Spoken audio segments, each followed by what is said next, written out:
Hello, my name is Vincent Nall, and I will be your instructor today. Today we'll be learning about customer service. Customer service in the fire service. It's not something that's taught as a priority. It's something that is important to us, but we don't have a book. We don't have other major resources we can go to. It is starting to become more important, and it's starting to become well known. But there's not. We can't just go to a library or somewhere else and just look up customer service for firefighters. Now, mostly customer service is on the job training or just being respectful. On the job training, you just learn how to deal with different patients. You learn how to handle certain situations. You learn how to handle people that aren't handling the same situation properly. Like I said, just be respectful. For example, for elderly people, you don't want to perform elder speak. You don't want to treat them differently than someone else. The elderly are our elders. We don't want to treat them like they are children or like they can't understand us. You do not want to talk to them slow or try to speak up just because you think that they're not going to be able to hear you or any such the matter. You want to treat them like a regular person until they ask you to treat them differently.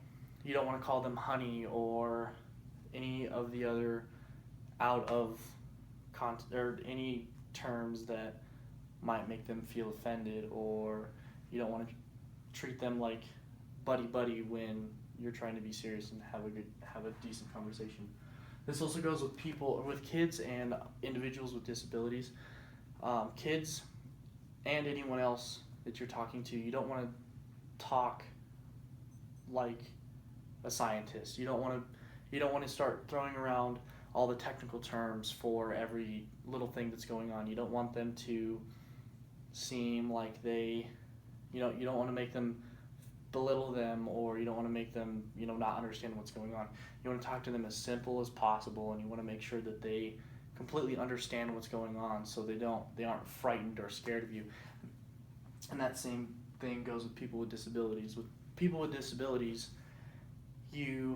it's a very delicate situation at times, and sometimes the best thing to do is talk to a parent or a family member or loved one, someone that could be possibly with them, so that way they can understand the situation to you, and you can better understand how to treat that patient. Looks can be everything. When going to a call or just everything, that's a big part of customer service. You want to look professional and you want to act professional. You always want to be prepared. You always want to have your EMS gloves. You always want to have your EMS goggles. You always want to be, using the proper PPE and always showing up looking professional. You don't want to show up with your shirt half untucked, your pant leg above your boot, and your boots looking dirty and grimy. You always want to have looking the most professional. You always want to have your shirt nice and pressed. You always want to have a nice neat shirt, clean shirt. You don't want to have dirt and food and garbage all over your duty uniform. You want to make sure you have your belt, pants. You want to make sure that your shoes are shined, your hair is done nice, and you're not doing anything else of the sort. Acting professional. You don't want to, if someone's sitting down in a chair, you don't want to stand over them and make them feel like you are going to overpower them. They're going to feel scared and be less likely to talk to you if you aren't talking to them on the same level. What you want to do is you want to talk to them eye to eye. So if they're sitting in a chair, I will find a way to get at their level so I can talk to them face to face. I don't want them looking up at me or vice versa. Another thing is wearing sunglasses. Sunglasses is huge. You always want to make sure you have some sort of eye-to-eye contact. You don't want to be wearing sunglasses and they don't know what you're doing, what you're looking at, or they just don't have it in a kind of somewhere to look at. They want to be able to look you eye to eye and talk about something. When are you performing quality customer service? You want to perform quality customer service every day, whether you're on duty, off duty, at your own work, at home, anywhere you go. So say you are wearing a department shirt and you're off duty and you're somewhere else. You don't want to act like a fool around town in your duty shirt, or even not in a duty shirt, because that can represent the department in a bad way and yourself in a bad way. Uh, every call you want to perform quality customer service. You don't want to treat any call differently. Just because you're waking up at 2 in the morning and you don't want to go to that particular call doesn't mean you can't treat that individual any different. On the phone is huge. Just because you're not talking to someone face to face does not mean that you can't perform quality customer service. Quality customer service on the phone could be something as simple, for example, as someone calls into the station wondering about something that happened on a call, or wanted to talk to the person that responded to a call about them, and they're not in. So instead of saying something along the lines of, oh, they're not in today, you're going to have to call back on another time when they're actually on shift, and leave it at that. What you would probably want to rather say is something along the lines of, so and so was the firefighter or officer on duty during your call. They're not in at the moment. They will be here tomorrow or at whatever time that they come in. Would I be able to take your name and number and leave it for them, so once they do come in, they can give you a call? And when would be a good time for us to call you, so it will be convenient for you? Every public relation event. You don't want to go into public relation events looking slobby, not good. You don't want to go there making it seeming like you don't want to be there, because that just goes back into the fire department. Even though you're not someone that could be responding in that person, just because of how they perceived you at a public relation event, lazy, not wanting to be there, kind of out of it, not where you want to be. You always want to be and act professional at every public relation event, because that's when public gets to see us the most. The public gets to see us all at once at a public relation event, so you don't want to do anything that could become a scene or could have everyone look at the department differently. Another thing that you want to do is the fact that people are always on their phones. People are always on technology, Facebook, Twitter, Instagram, all the different social medias. You do not want to do anything that could be foolish, because that can always get put online. People always do reviews, they'll always tell their friends, and word spreads quickly. And when word spreads quickly that something bad happened, it spreads like wildfire. When something good happens, it doesn't spread that fast, because that's expected of us. But when something bad happens, everyone's going to know about it. Everyone's going to see it, and everyone's going to know. Other jobs, you can always just perform good customer service at your own job, if you work another job, or just while you're out. You can always perform good customer service, even though you may even be the customer. Like I said, what the public thinks of us is everything. What poor customer service does to the public eye, and how the public perception of us is everything. Right now, every time someone sees a firefighter, we're their buddies. That's, everyone's always happy to see us. We are the favorites of people. And poor customer service from us is very bad. We don't want people to not trust us or want us to come save them, or just on their worst day, they are the ones who want us to come and save their lives.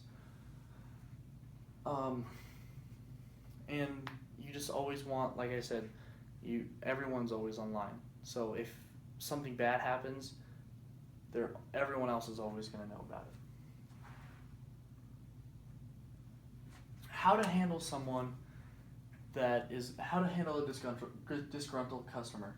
So say you're at Safeway say you're on duty and you're going to Safeway to pick up a few things for dinner because you just didn't get a chance to. And while you're at Safeway, someone comes up to you and starts yelling at you because you're wasting taxpayer dollars instead of being at the fire station or being somewhere doing something else besides being at Safeway. Well, the first thing you want to do is diffuse the situation. You want to make sure you want to listen to them, and you don't want to rile them up anymore. You don't want to fight back, or you don't want to yell back, or you don't want to try to justify everything.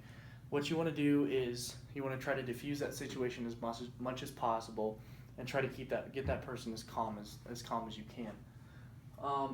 What you can do is, if you're not a high rank officer, or if you're just a firefighter or an EMT or a medic or whatever you are, maybe you can try having them talk to a senior officer if they're there.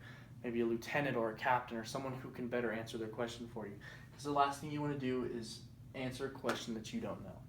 Answering a question you don't know can come back and be even worse for you. If you answer a question that you don't know and they go back and have someone else answer the question and they answer it differently than you answered, then it can be even worse. They can say, well, so-and-so said this, and then it comes back on you, and it can be even worse of a situation than it should have been. What you can also have them do is form a formal complaint with the department. Having them form a formal complaint with the department is the most direct and professional way for them to go about having themselves be heard. Or if you need to, you can have them try to set up an appointment with the chief or with someone who will be able to better answer their question. And the last thing is call for help. And that can be something as, you try to diffuse a situation, you listen to them, you try to make sure that, that you were taking care of their needs properly, but they were still angry with you. Them still being angry with you is not a good thing. And if they just keep being angry, they're going to get more and more angry. You can just try to leave, or you can call for help. You can call someone else on your truck or ambulance, or you can even call for PD. If you feel that like that is the only other option that you have, you can call for any sort of backup. Another huge part of customer service is scene condition. You can run anything from 1 call to 50 calls in a day, depending on where you are.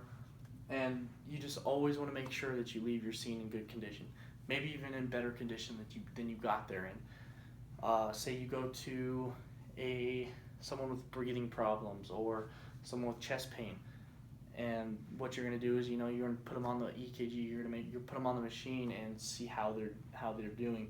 Well, when you're taking all those little tabs off and throwing all the plastics everywhere, you always want to make sure you clean all that stuff up. You don't want to leave little souvenirs for them to find when they get home and have to clean up after your mess. What you always want to do is make sure everything's cleaned up. You don't want to leave any gloves, pens, papers, anything important, anything not important that's just trash that you don't want to leave anything around the house. Another big thing is making sure nothing is broken. And if you do break something, make sure someone knows. Make sure the owner knows, someone that lives there knows. Because the last thing they want to do is, after you take them to the hospital, is they come back to something that's broken in their house that they didn't even know about. The best thing to do is, say you're going out with a patient and you're taking them out on the cot to the ambulance, you want to make sure, and if you break something, you want to make sure someone knows. If not the patient, make sure someone else knows.